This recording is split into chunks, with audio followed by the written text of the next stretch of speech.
Ako si Judas, isa sa 12 apostolis ni Jesus.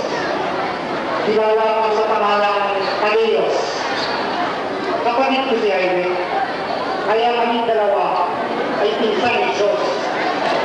Ang sabi sa amin ni Jesus, siya raw ay manuhod sa kanyang ama. Subalit, sinabi niya sa amin kasi nanuhod kasama namin.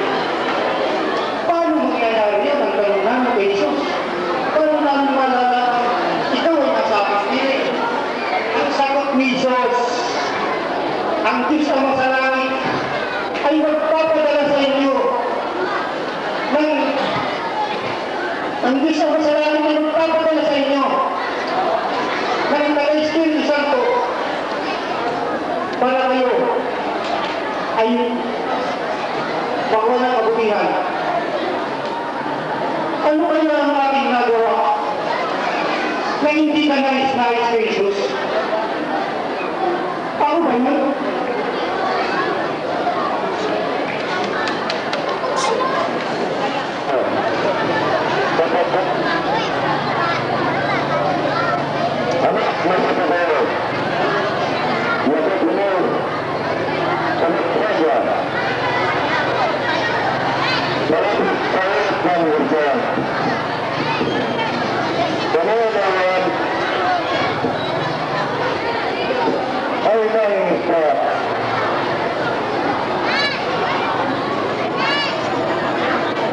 Okay.